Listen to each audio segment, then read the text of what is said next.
Happy Saturday. This year, 2023, is being marked as the 50th anniversary of hip-hop, and we've selected today's Saturday Classic as a nod to that theme.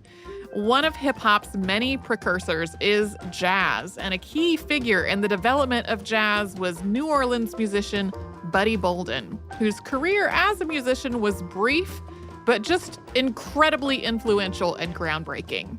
And there are some sad elements to this story. Buddy Bolden dealt with serious symptoms of mental illness at a time when diagnoses were vague and there really weren't many effective treatments. And in Black men in particular, mental illnesses were often viewed through a lens of racist stereotypes. More recent research has also suggested another possible cause of his symptoms. An article published in 2020 in the magazine 64 Parishes, which is a project of the Louisiana Endowment for the Humanities, argues that Bolden's symptoms may have been a result of the niacin deficiency known as pellagra, which was widespread in poorer communities in the early 20th century. This episode originally came out December 19th, 2018, so enjoy.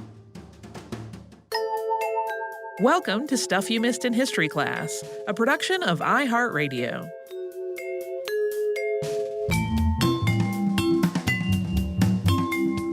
Hello and welcome to the podcast. I'm Holly Fry. And I'm Tracy V. Wilson. So a couple of years back, when I was doing some research for a project completely unrelated to the podcast, just kind of side projects that I was working on with friends, I came across the story of Buddy Bolden, and he immediately went onto my list of future topics. And then recently, as you may recall, because we aired the episode, we went to New Orleans to do a live show at the National World War II Museum.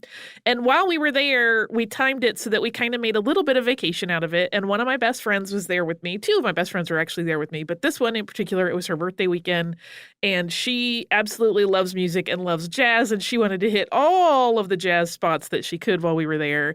And I was reminded of Buddy's story. So it kind of bubbled back up into my consciousness, and it seemed a good time to finally give him a moment. And before we start, I feel like we need to talk about him as a challenging topic for historians, because author Donald M. Marquis, who wrote really the first and only comprehensive biography of Bolden, noted early on in his book that when he was researching Buddy's history and his family history, it became really, really apparent that there were some problems. For example, the name Bolden had been spelled innumerable different ways on various documents. So birth certificates, death certificates, and wedding certificates for any one person might show the last name with completely different spellings on each. For example, one of Buddy's aunts was listed with the last name Bolding on her marriage certificate, but her signature on that same certificate clearly shows the spelling of Bolden, Bolden. So even on that one document, the names were inconsistent. And this sort of disparity is all over the various records that exist related to Buddy Bolden's life, even though there aren't really that many records to begin with. And they also include things like age discrepancies and address discrepancies. It's kind of all over the place. And all of this, as well as Buddy's charisma and talent as a performer, has contributed to a number of falsehoods and a lot of mythologizing over the years. So there will be a couple of things that we point out along the way as unverifiable. We do know when he was born, though. Charles Joseph Bolden was born on September 6, 1877. We don't really know when he got the nickname Buddy, though. His mom referred to him as Charles throughout his life. He was Westmore and Alice Bolden's second child. Their first child was a daughter who was christened Lotta, but went by Lottie. She was born 2 years before Buddy was. And Westmore worked as a driver for a businessman named William Walker, who had employed Buddy's grandfather Gustavus and grandmother Frances as well. And it's been speculated that Gustavus was born into slavery, although that isn't one of those places where there is no definitive documentation. But Gustavus and Frances, and then Westmore and Alice, lived in servants' quarters on Walker's property, and they were employees there. They were not enslaved by him. Westmore had moved his family a few blocks away before Buddy was born, and then moved back in 1878 when Westmore's brother Thomas moved out. And then they moved away again in anticipation of their third child, Cora, who was born in 1880. Buddy's older sister, Lottie, died. She had encephalitis, and she died in 1881 at the age of 6. His father, Westmore, also died on December 23rd of 1883 at the age of 32. He had come down with what was recorded as acute pleuropneumonia. For several years after that, it's not totally clear where Alice and the surviving two children lived, but in 1887, they moved into a home at 385 First Street.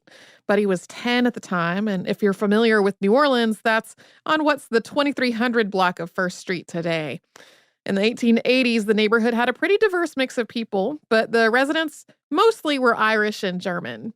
And Alice, despite being a single mother, wanted all of her children in school rather than working. So Buddy attended school at least into the early 1890s, although the records are once again a little unclear there. Buddy, as Charles Bolden, did not appear in a city directory separately from Alice until 1897, when he would have been 20 years old. And at that point, he was listed as a plasterer, although in reality, he was taking a variety of temp jobs to make ends meet. While Bolden grew up in a city that was just full of music, he didn't start taking cornet lessons until a little later. That was in the mid-1890s from a neighbor named Manuel Hall, who worked as a cook in the French Quarter and who was close with Buddy's mother, Alice. Yeah, it appears that Alice and Manuel probably were romantically linked at some point and possibly for a long ongoing time. Sometimes he is kind of referred to almost as a father figure in Buddy Bolden's life. And it was with Manuel Hall that Buddy first played in a band. He also joined up with Charlie Galloway, a neighbor about 8 years older than he was who had a barber shop. At this point, barber shops were common meeting places for musicians.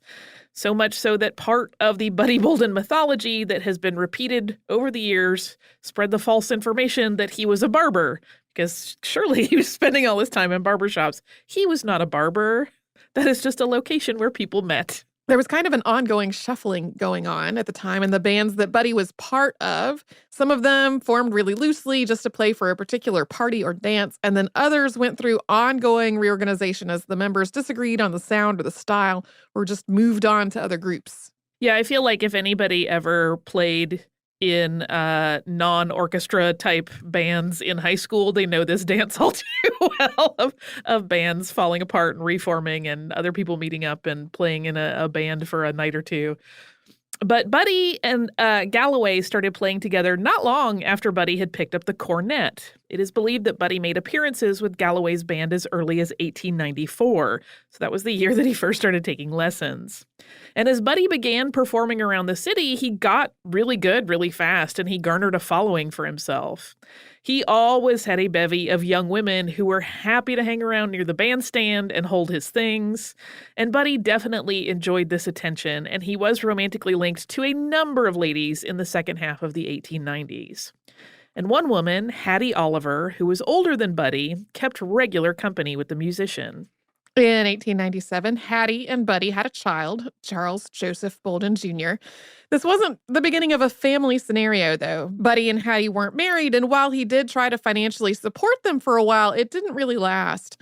Hattie went by the name Hattie Bolden for a while in a common law arrangement, but by 1900, she was back to going by Hattie Oliver. By 1900, also just 6 years after he first started taking lessons with Manuel Hall, Buddy had built a pretty significant name for himself on the New Orleans music scene. He was doing things differently than musicians before him had. He played differently, and he arranged songs differently. We're going to talk about that a little bit more towards the end of the episode. And while the people that he played with had been a fluid group, things started to get some consistency in terms of band members at the turn of the century. Willie Cornish, who had come and gone through Buddy's band before, came back in 1899 and played the trombone. Jimmy Johnson played the bass and was the youngest member of the band. He could often be seen bicycling through the town on the way to gigs with his bass on his back, which delights me. There were two clarinet players, William Warner and on the C clarinet and Frank Lewis on the B flat clarinet. Jefferson Mumford played guitar, and Cornelius Tillman became the regular drummer after he and Henry Zeno alternated in that position for a while. Yeah, there is I did not end up including it in this episode just in terms of time. It became a whole scope shift if we tried to do it. But there is like one photograph of this band, although Cornelius Tillman isn't in it. And it is one of those sort of history mysteries. We'll include a link to a paper about it in our show notes where No one can decide how this photograph should be flipped because initially people saw it and thought, oh, that looks like people are playing left-handed. This must be wrong. We'll flip it. And then they realized if they flipped it, it looked like two other band members were playing left-handed. And this has been the source of much discussion and analysis for years and years and years. But it's also the possibility that it's just a posed picture where they weren't holding their instruments naturally the way they would when they were playing. So we'll link to that paper because it's quite delightful. But in a moment, we're going to talk about the area of New Orleans that is very closely linked to Buddy's success. But first, we are going to pause for a word from one of the sponsors that keeps this show going.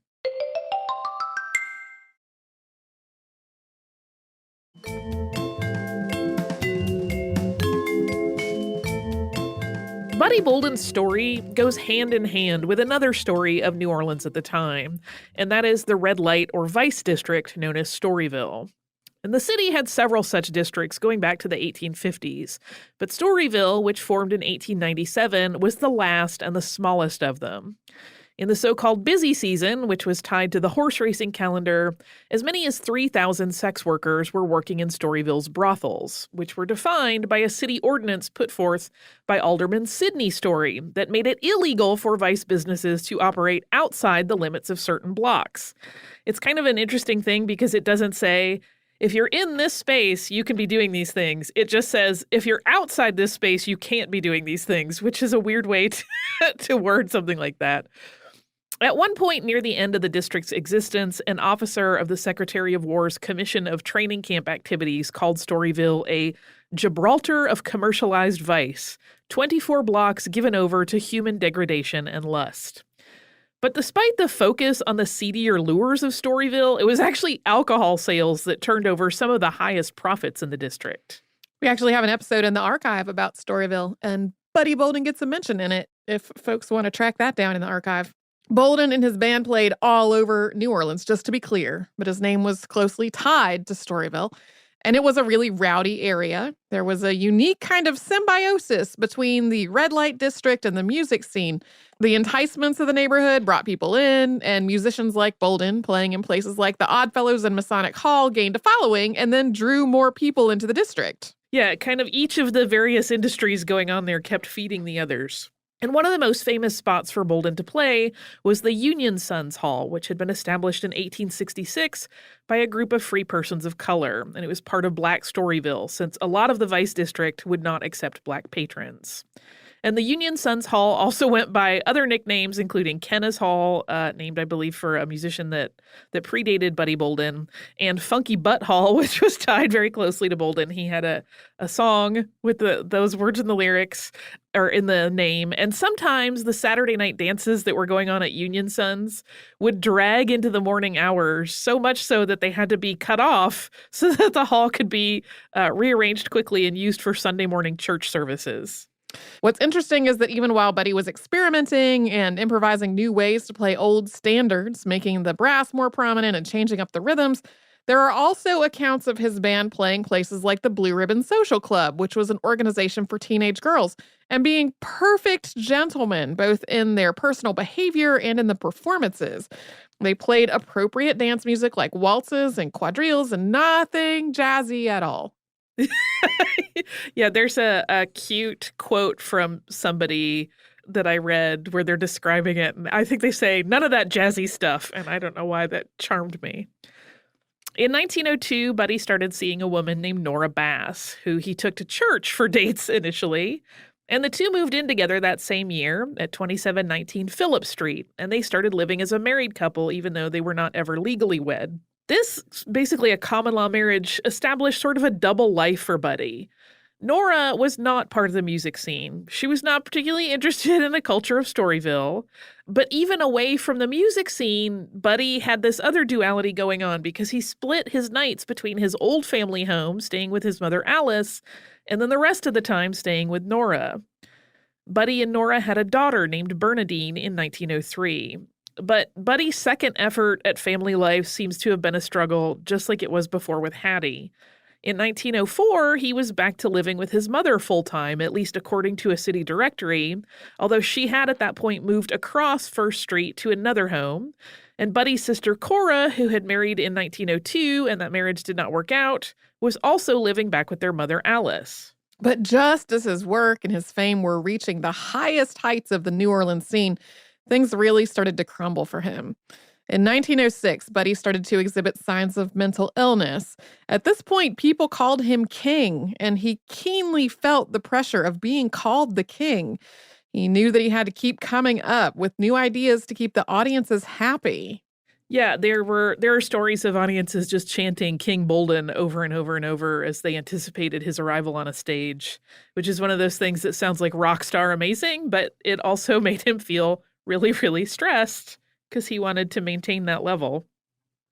Buddy had been a heavy drinker from a pretty young age, but that got a lot worse as he grappled with the pressures that he felt. And what had once seemed like mere drunkenness started to really morph into more troubling behavior. He complained of headaches. He became very paranoid. He was often found just mumbling to himself.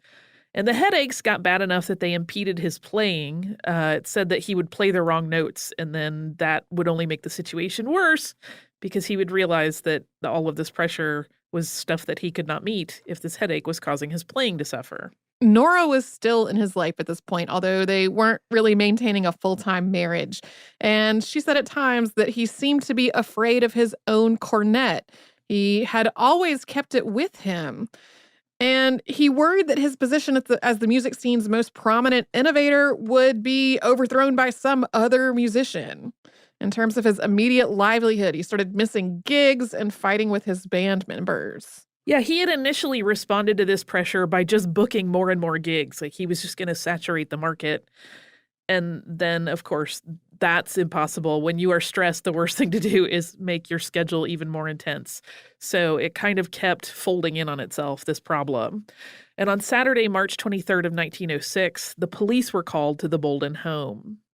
Buddy had become delusional. He was convinced that his mother Alice was trying to poison him. And at the time, Nora's sister Dora and her mother Ida were visiting the house. And Buddy hit Ida, we think, we'll explain why there's a we think there in just a moment, with a water pitcher.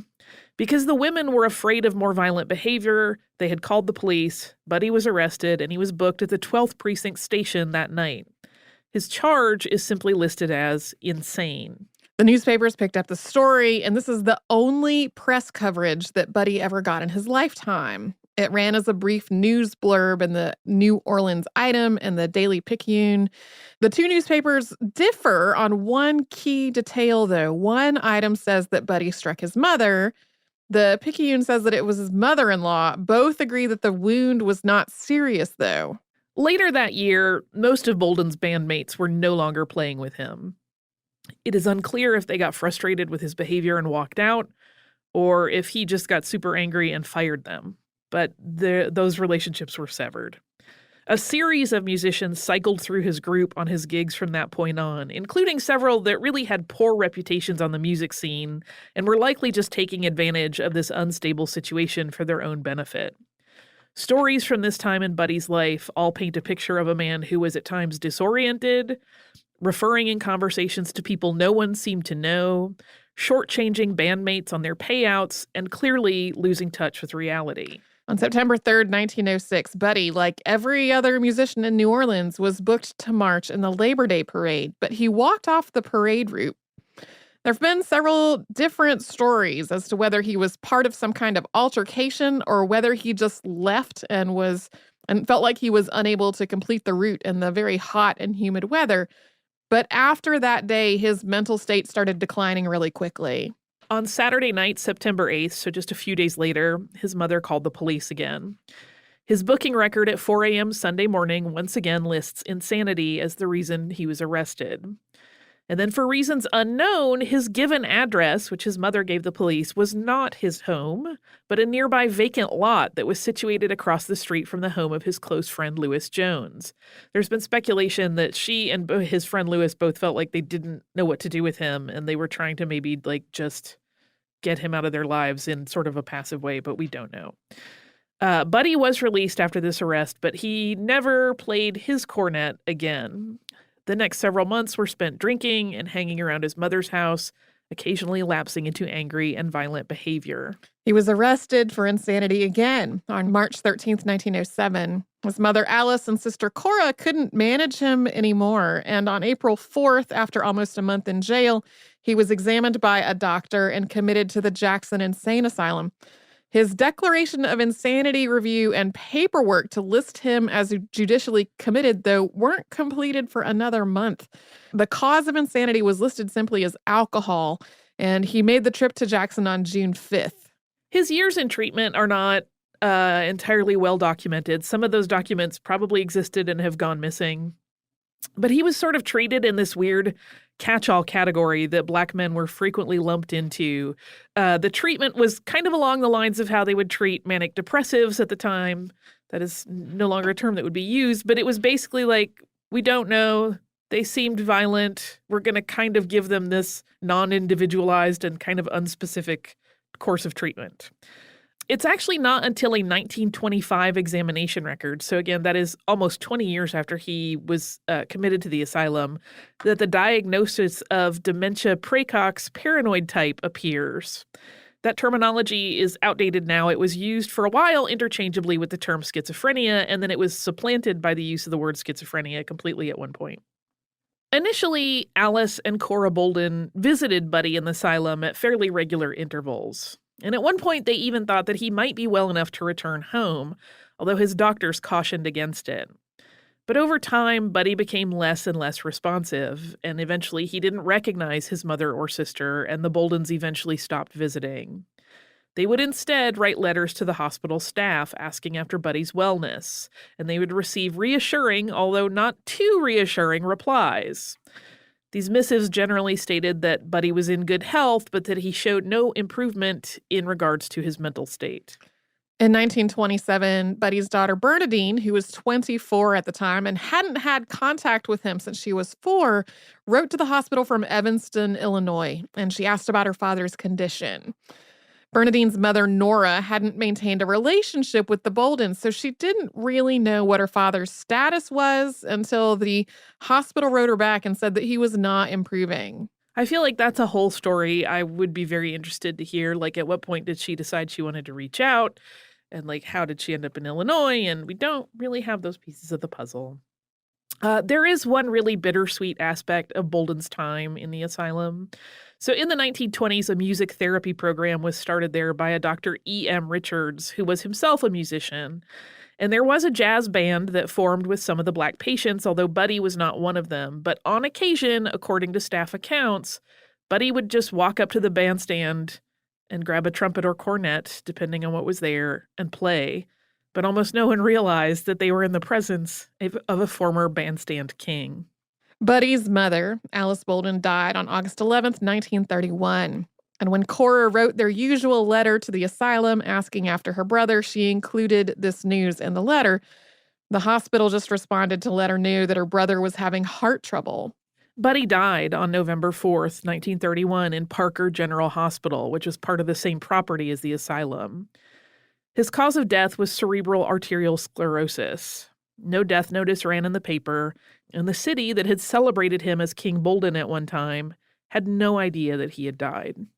Today, we don't know where Buddy Bolden is buried exactly. He was buried in Holt Cemetery in a pauper's grave on city-owned land. His sister Cora had been either unable or unwilling to pay the burial fee of $5. She also wasn't able to keep up with the payments that were needed for maintenance of the gravesite. So after 2 years, his body was exhumed and reburied at a greater depth to make room for a fresh grave on top of his. Yeah, that cemetery has since become very overgrown. There's a general sense of it's kind of somewhere right around this area, but we really don't know. And there are likely several more burials on top of it, in addition to that one that happened a couple years later. Buddy's brief but intense time as a New Orleans musical celebrity is much discussed by historians as the point where Dixieland jazz was born. But this discussion also gets a little bit tricky because we have no recordings of him playing. We don't know exactly what he sounded like. And so everything is an interpretation of descriptions that other people have given. And sometimes those accounts contradict one another because they're subjective.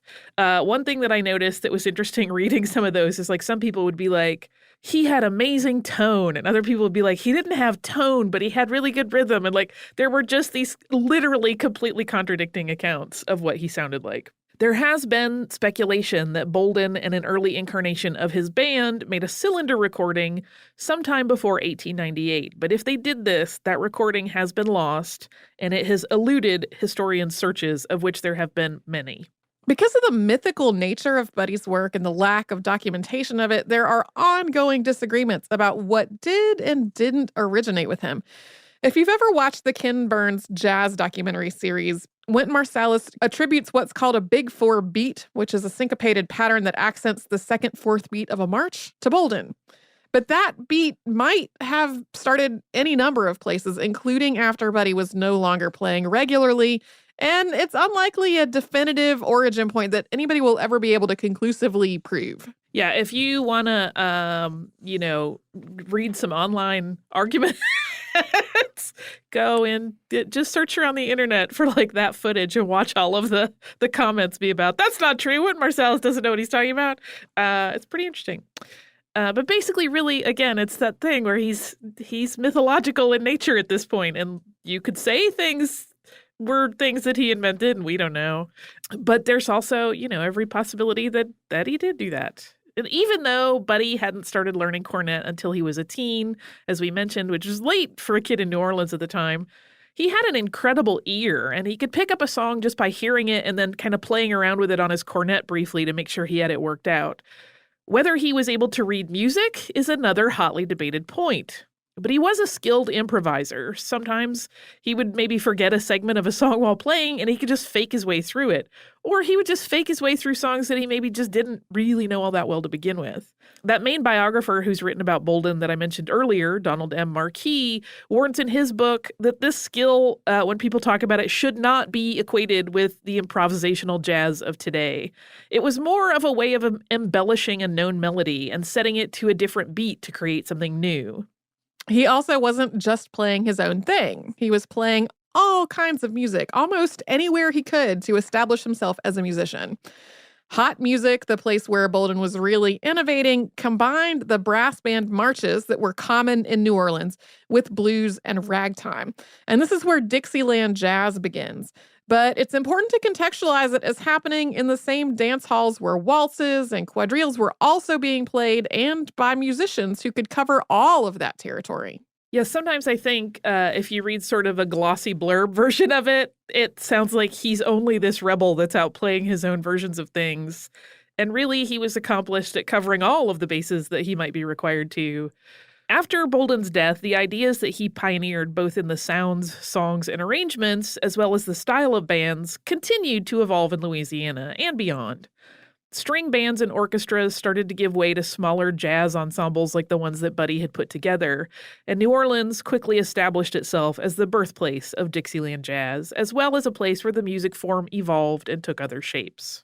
Buddy's life has been featured in a lot of works over the years. The novel Coming Through Slaughter, published in 1976 by Michael Ondaatje, features a fictionalized version of Bolden's life.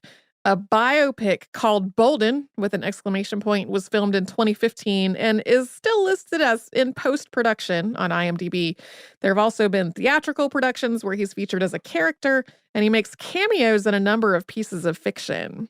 On September 6, 1996, which would have been Buddy's 119th birthday, he finally got a New Orleans jazz funeral, and that was attended by his granddaughter and great-granddaughter. 6 years later, the City Council of New Orleans named a block of Toulouse Street Buddy Bolden Place. Oh, hooray. This is one of those things where I think about, we've talked about it on the show before, how our knowledge of mental health treatment and diagnosis has evolved a great deal, but it's one of those places where I personally feel slightly cheated. Yeah. Similar to how we talked in our Dwight Fry episode about how if he had only sought medical treatment, he could have had potentially a much longer acting career and given us heaven only knows what kind of amazing performances. Similarly, Buddy was only 30 when he was sent to the asylum. Like, think of the music he could have played had he actually gotten reasonable treatment for his mental illness. Yeah. And maybe taking better care of his body along the way. So I'll just feel selfish in wanting to travel back in time and fix those problems.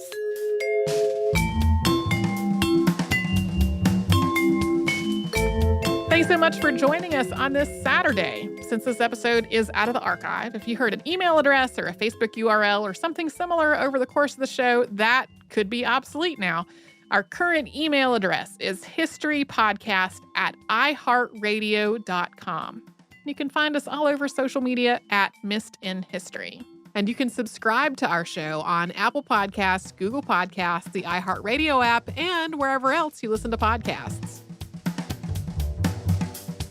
Stuff You Missed in History Class is a production of iHeartRadio. For more podcasts from iHeartRadio, visit the iHeartRadio app, Apple Podcasts, or wherever you listen to your favorite shows.